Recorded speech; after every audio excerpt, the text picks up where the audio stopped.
and welcome to my channel Rue's Life. So today I'm making a video that's a little bit different. What I'm hoping to do is encourage and show any of you that have never grown before how easy it is to grow, and to give those of you that may be stuck at home or you're at home with children homeschooling a project that you can really enjoy. So I'm going to show you a little step-by-step guide on the way I start off my seeds. So what equipment you're going to need and how simple it really is to grow things. And it's so good for the mind, so good for the soul, and it's a great activity that anybody, it doesn't matter how young or old you are and anything in between, everybody can have a bash. So in order to grow anything, you're going to need some basic items. So seed trays or little pots. If you don't have any of these at home, anything will do. These are, I think there were mushrooms in these.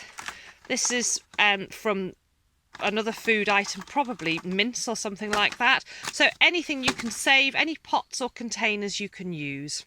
So you're going to need some containers, and you're going to need some compost, and you're going to need some seeds. So with regard to compost, if you can't get out at the moment to get some and you haven't got any, you could dig a little bit of soil out the garden if you're lucky enough to have a garden. If you're not able to do that, it's not the best medium for starting things in, so ideally some multi-purpose compost. So if you haven't got a garden or you're not able to get out to get some, you can try going online. There are still, places delivering. So, you could always order a small bag of compost.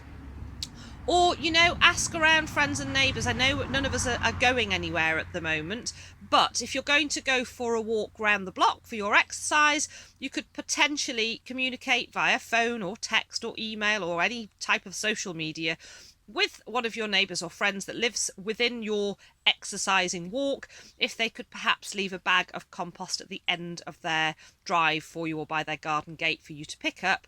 And then you're not breaking any guidelines or rules, but you can pick up a bit of compost to take home and incorporate that into your, your walk or your exercise or your bike ride or whatever it is that you might be doing. So get yourself a bit of compost. Again, with seeds, if you don't have any, I'm sure somebody might post some to you. Or again, you can go online and see what you can get. So I've got my pots ready. So the first thing you need to do is fill your pot with some compost. So I'll do that first. There we are. And then what I do is I would just press down with another pot just to make sure that we've got a nice even surface and we haven't got any air pockets. And then I'll fill my second pot in exactly the same fashion, and again just tap that down. Okay, so I'm actually going to start with some courgette seeds. Courgettes are really easy to grow. They grow quite quickly and you get a really good harvest from them. In fact, you'll not know what to do with them. You'll have so many, and they're so versatile, and there's so much you can do with them. Obviously there's so many different things you could grow. Children love growing sunflowers. You can do a bit of a sunflower competition challenge, so you can grow the tallest sunflower or the one with the biggest flower. So, it's a long-term project and you get so much back, and sunflowers are always cheerful. So I'm doing courgettes for the purpose of this video, but obviously there's so many different things that you could have a go at. But I'm going to show you the courgette today. So these are courgette green bush. And they're seeds that I've grown before. I've had great success and I've enjoyed them. So we've got our pots and we have our compost. The next thing I always do when I'm sowing any seeds is I will water my compost. Now when you're using something like a courgette, I'll just show you the seeds. They're actually large. I'll just pop one out for you to have a little look at. So as you can see there, if I just hold that up, I think you can see it. Do it that way. That's quite a big seed. So there's two reasons that I tend to water before I sow. One is that the compost is nice and moist, and as soon as the seeds come into contact with it, well, they're getting ready to germinate. But also if you're sowing very small seeds and you're perhaps doing them in a tray and you're doing a little row, or even directly into the soil in the garden, if they're a smaller seed, it just helps them to stick and not to sort of, you know, spread about or blow away. So we have our compost, which we've watered, and then I just use a pencil, but you can use anything you want, and I'm just going to make some little holes in my compost, and I'm going to put 3 of the courgette seeds in each pot. 2, 3, 4, 5, 6. So in they go. 1, 2,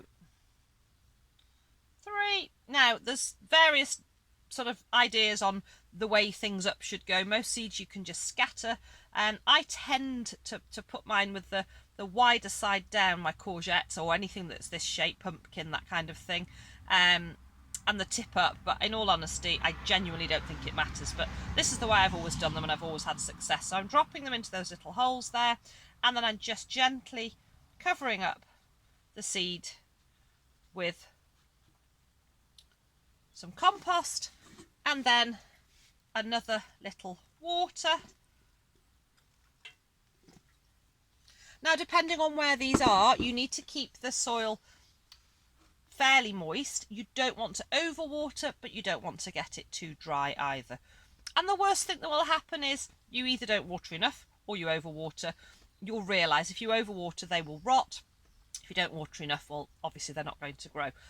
But what's the worst that's going to happen? A couple of seeds are wasted. You can have another bash. So the last thing that's important to remember to do is to pop a label in. So I'm just going to write my label.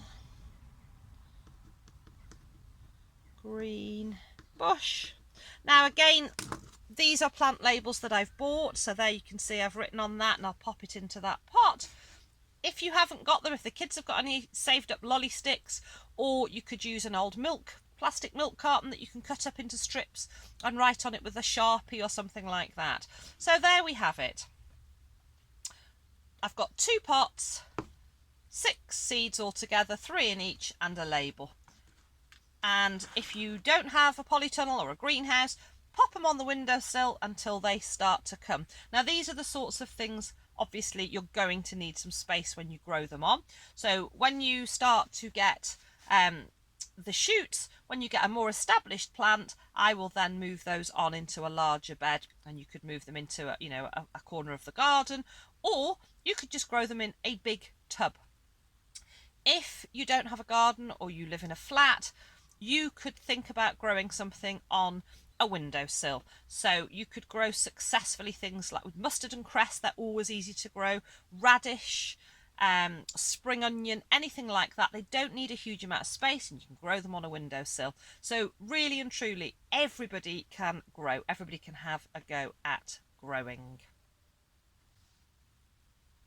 So I really hope that you've enjoyed watching this video, and I hope that I've inspired some of you that have never grown anything before to have a go and to realise that it really is, a little bit of compost and a pot and you're away.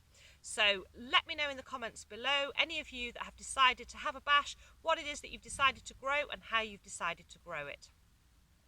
I hope you're all staying safe. Look after yourselves. Thank you so much for watching, and I'll see you all next time.